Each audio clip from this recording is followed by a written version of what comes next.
विद्यार्थियों, आज हम देखेंगे कि विद्युत चुम्बकीय तरंगों में विकिरण दाब क्या होता है।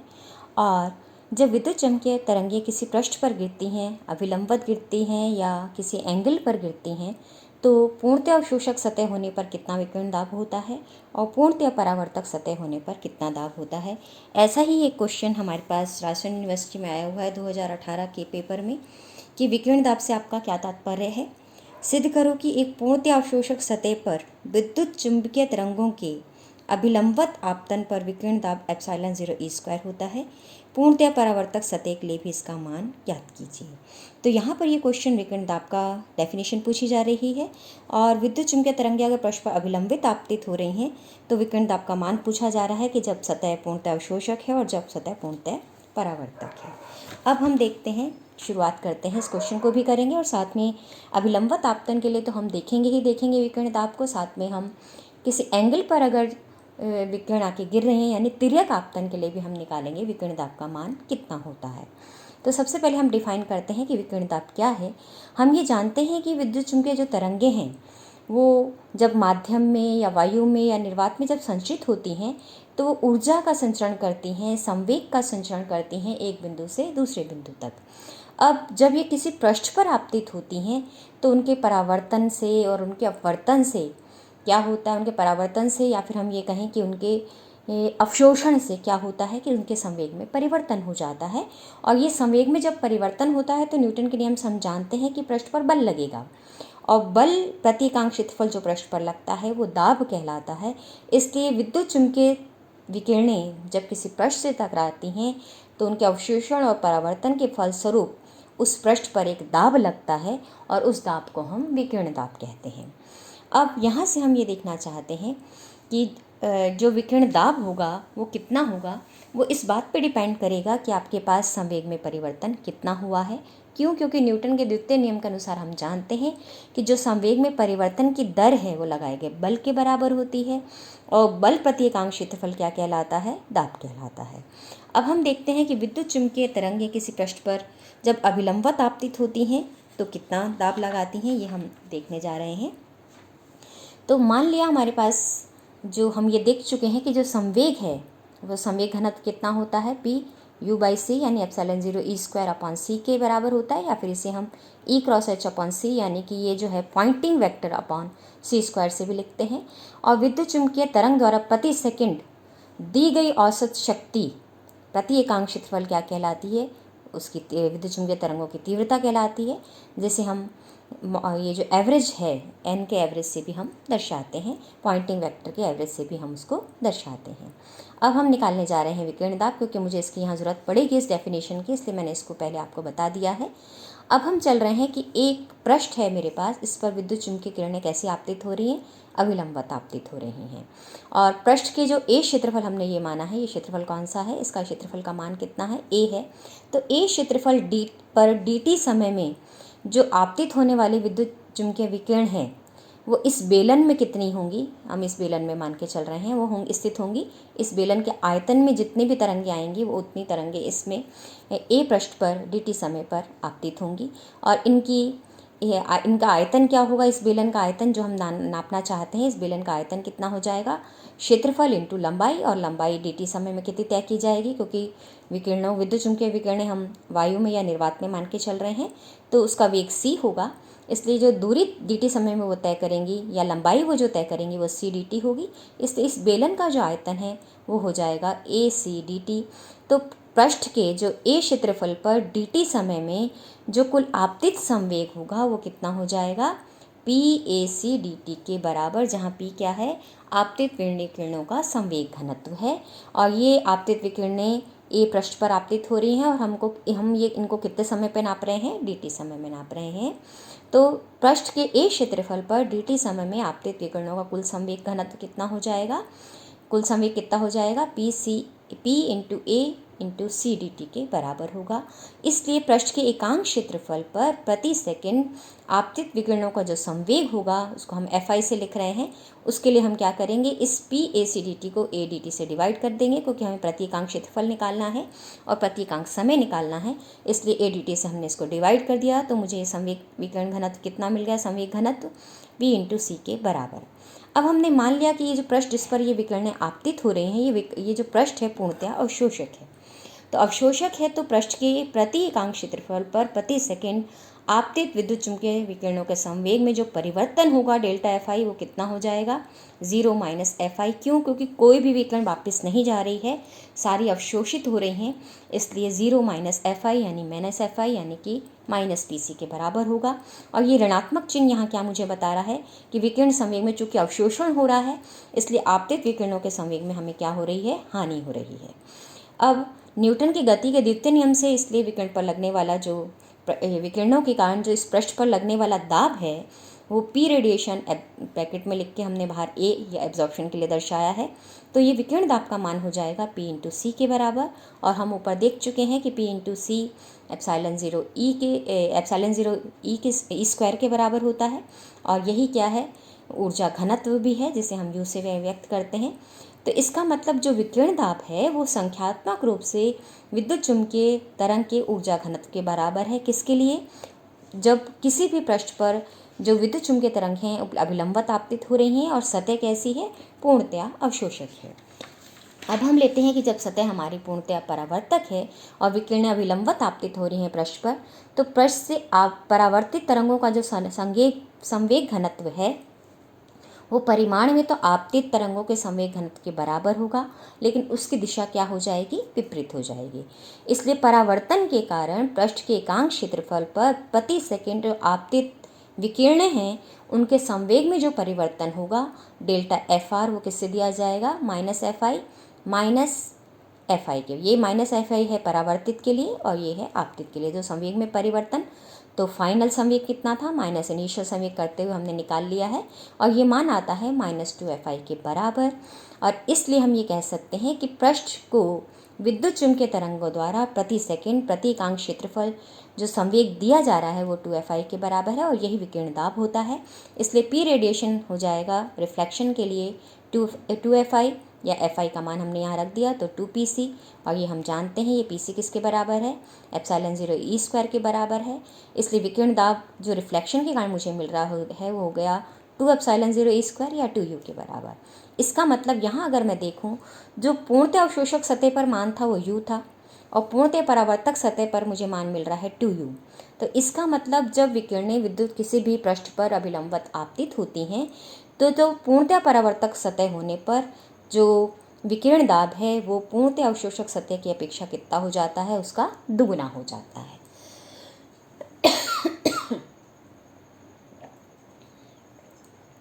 अब हम ये देखते हैं कि मान लो पृष्ठ से विद्युत चुम्बकीय तरंगों का जो है वो आंशिक परावर्तन और आंशिक अवशोषण हो रहा है।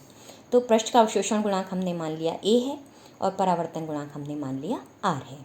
तो पृष्ठ के एकांक क्षेत्रफल से प्रति सेकंड जो आंशिक अवशोषण हो रहा है उसके कारण जो संवेग में परिवर्तन होगा विद्युत चुम्बकीय तरंगों के वो हो जाएगा 0 माइनस AFI, क्योंकि अवशोषण में हम जानते हैं कि अवशोषण के बाद मुझे कुछ भी नहीं मिलता है, क्योंकि सारी विकिरणें अब्जॉर्ब कर ली जाती हैं। इसलिए ये मान हो जाएगा 0 माइनस AFI या माइनस AFI के बराबर। और इसी पृष्ठ पर जब परावर्तन हो रहा है तो उसके जो विकिरणें हैं उनके आंशिक परावर्तन के कारण पृष्ठ के एकांक क्षेत्रफल और प्रति सेकंड जो संवेग में परिवर्तन हो रहा है वो मान हो जाएगा -RFI, यानी ये परावर्तन के बाद कितना संवेग है और ये परावर्तन से पहले आपतित कितना था। तो इसलिए ये हो जाएगा, परावर्तन के लिए हम बात कर रहे हैं, इसलिए ये -RFI मतलब -2RFI के बराबर होगा। पुनः माइनस एन हम जानते हैं ऊर्जा की हानि को व्यक्त कर रहा है। इसलिए आंशिक परावर्तन और आंशिक अवशोषण और परावर्तन के कारण जो पृष्ठ से प्रति एकांक क्षेत्रफल प्रति सेकंड विद्युत चुम्बकीय तरंगों में के संवेग में परिवर्तन होगा वो हो जाएगा A। इन दोनों को हम जोड़ देते हैं तो A + 2R × Fi के बराबर हो जाएगा। इसलिए विकिरण दाब भी A + 2R Fi के बराबर होगा। और Fi का जब हम मान रख देते हैं तो ये मान हो जाएगा P विकिरण दाब का A + 2R × Pc। और Pc हम देख चुके हैं एप्सिलॉन ज़ीरो ई स्क्वायर के बराबर है और एप्सिलॉन ज़ीरो ई स्क्वायर है ऊर्जा घनत्व, इसलिए पी रेडिएशन को मैं लिख सकती हूँ A + 2R × U के बराबर। तो ये बात हमने की कि जब पृष्ठ पर जो विद्युत चुम्बकीय विकिरणें हैं अभिलंबवत आपतित होती हैं। अब हम विकिरण दाब निकालेंगे जब जो पृष्ठ पर तरंगे हैं विद्युत चुम्बकीय तरंगे हैं वो किसी अभिलंब से कोई कोण बनाते हुए आपतित होती है, यानी तिर्यक आपतन हो रहा है। तो मान लिया जो समतल विद्युत चुम्बकीय तरंगे हैं वो अभिलंब पृष्ठ पर अभिलंब से थीटा कोण बनाते हुए आपतित हो रहे हैं, और पृष्ठ के ए क्षेत्रफल पर dt समय पर आपतित होने वाले विद्युत चुम्बकीय वही होंगी जो जैसे कि हमने पहले निकाला, एक बेलन की हमने कल्पना की थी जिसका क्षेत्रफल a है। अब यहाँ अनुप्रस्थ काट उसका चूँकि किसी एंगल पर आपतित हो रही है अभिलंब से, इसलिए पृष्ठ का जो क्षेत्रफल है वो a ना होकर उसका कोसाइन घटक लिया जाएगा, इसलिए a cos थीटा हो जाएगा। तो c dt लंबाई और a cos थीटा वाले अनुप्रस्थ काट वाले बेलन के आयतन में जितनी तरंगे होंगी उतनी ही विकिरण उस पर आपतित होंगी जितना कि बेलन का आयतन है, और ये आयतन कितना हो जाएगा, a cos theta c dt के बराबर होगा।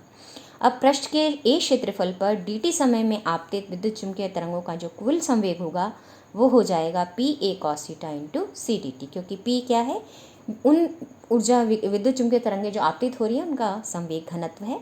तो उस बेलन के आयतन में कुल कितने जो विकिरणें आ रही हैं उनका कुल संवेग कितना हो जाएगा, p a cos theta into c dt के बराबर हो जाएगा। इसलिए पृष्ठ के प्रति एकांक क्षेत्रफल पर प्रति सेकंड आपतित होने वाला जो विद्युत चुम्बकीय विकिरणों का संवेग है, हमें प्रति एकांक क्षेत्रफल और प्रति सेकंड निकालना है, इसलिए a से भी डिवाइड करेंगे और dt से भी डिवाइड करेंगे। तो जब मैं इसको a और dt से डिवाइड कर देती हूँ तो मुझे संवेग प्रति एकांक क्षेत्रफल प्रति सेकंड पृष्ठ पर कितना मिल जाता है विद्युत चुम्बकीय तरंगों का, कि Fi = pc cos थीटा। अब इस संवेग की दिशा क्या होगी, अभिलंब से थीटा कोण पर पृष्ठ की ओर होगी। ये दिशा कहाँ होगी, संवेग की दिशा से अभिलंब से थीटा कोण बनाते हुए, चूँकि हमने माना है कि आ रहे हैं, इसलिए इनकी दिशा क्या होगी, थीटा कोण बनाते हुए होगी। जो इंसिडेंट है वो थीटा कोण बनाते हुए इंसिडेंट है, इसलिए हम इसके लंबवत घटक भी निकाल सकते हैं और इसका समानांतर घटक भी निकाल सकते हैं पृष्ठ के। तो पृष्ठ के जो समानांतर घटक जो मुझे मिलता है वो Fi sin थीटा होगा और लंबवत घटक जो है वो Fi cos थीटा होगा।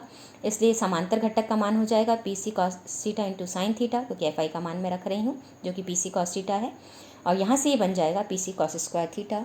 ये कैसे हमने निकाले, इस फिगर से मैं स्पष्ट इसको कर सकती हूँ।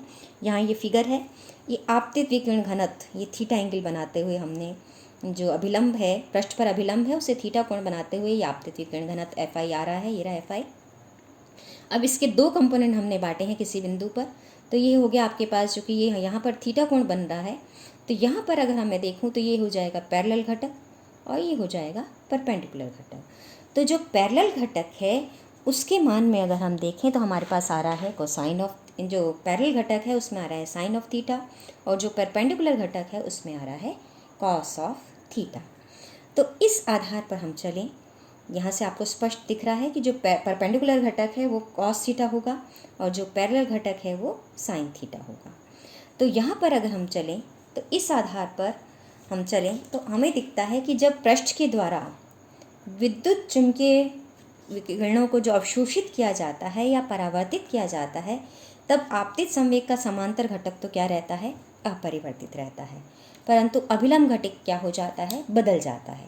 और अभिलंब घटक बदलने की वजह से आपके पास पृष्ठ पर क्या लगता है, विकिरण दाब लगता है। यानी कि जो तिर्यक आपतन है उसमें विकिरण दाब क्यों लग रहा है, क्योंकि जो पृष्ठ पर विकिरणें आ रही हैं उनके अभिलंब घटक में परिवर्तन हो रहा है। ये बात ध्यान रखें कि अभिलंब घटक में परिवर्तन के कारण ही विकिरण दाब लग रहा है, समांतर घटक में कोई परिवर्तन नहीं हो रहा है। अब मान लो हमारे पास ये जो सतह है वो कैसी है, पूर्णतः अवशोषक है। अब पूर्णतः अवशोषक होने पर जो अब पूरी तरह किरणों का अवशोषण कर लिया जाता है, इसलिए अभिलंब घटक कैसा रह जाता है, अप्रभावी रह जाता है, लेकिन समांतर घटक कैसा रहता है, अप्रभावी रहता है। अभिलंब घटक तो क्या हो गया, क्योंकि पूरा अब्जॉर्ब कर लिया गया है पृष्ठ के द्वारा, इसलिए अभिलंब घटक शून्य हो गया है, और लेकिन समांतर घटक को अब्जॉर्ब नहीं किया जाता है, इसलिए वो क्या रहता है, अप्रभावी रहता है।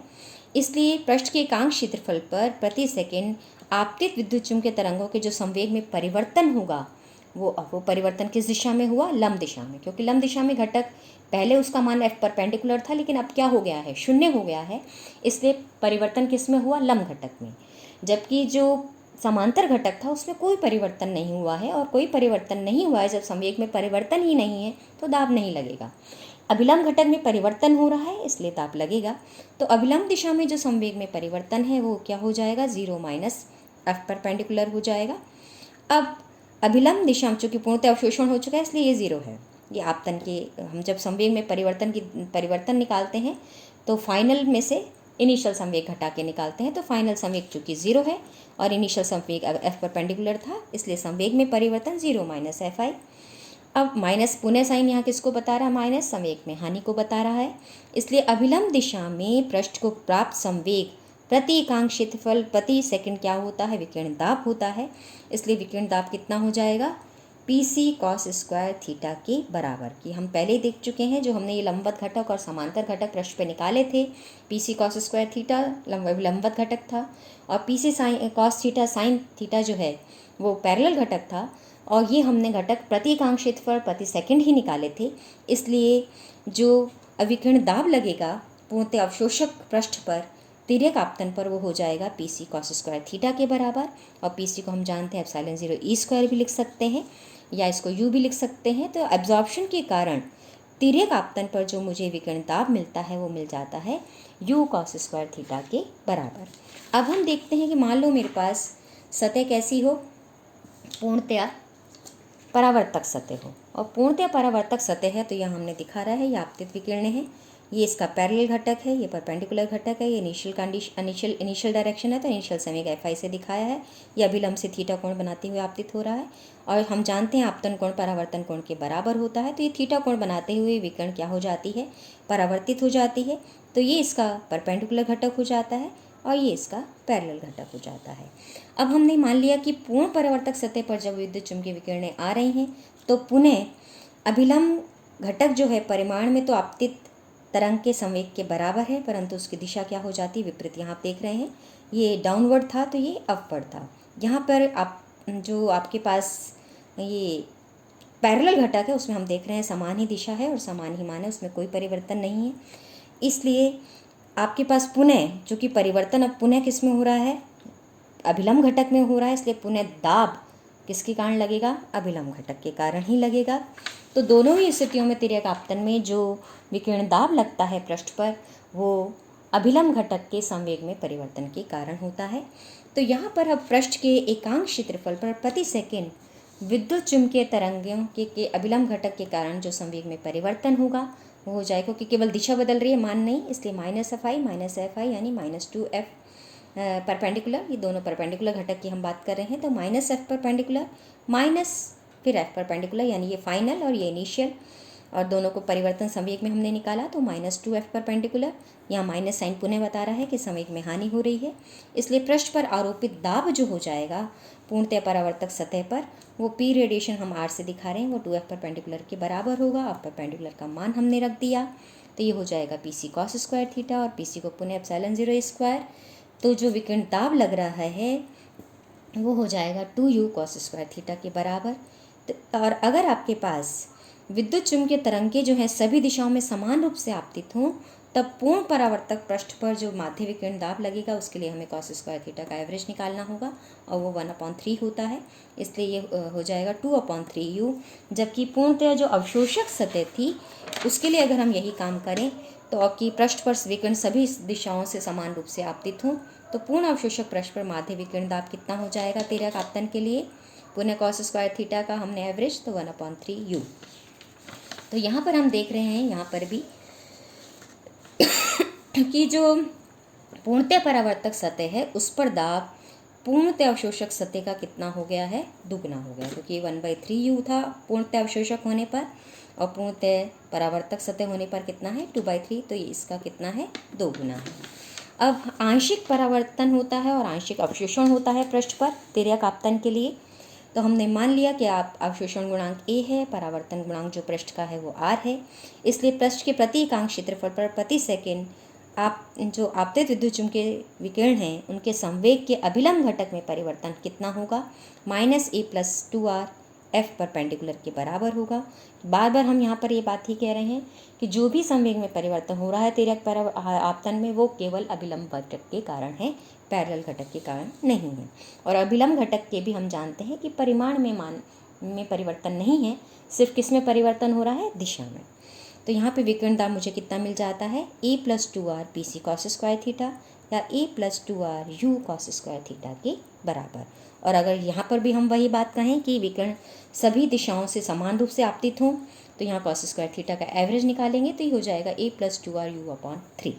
तो इस प्रकार से हम विकिरण दाब निकाल सकते हैं पूर्णतः अवशोषक सतह के लिए, पूर्णतः परावर्तक सतह के लिए, जब विकिरण पृष्ठ पर अभिलंबत आपतित होते हैं और जब विकिरण पृष्ठ पर तिर्यक आपतित होते हैं, यानी अभिलंब से थीटा कोण बनाते हुए आपतित होते हैं। धन्यवाद।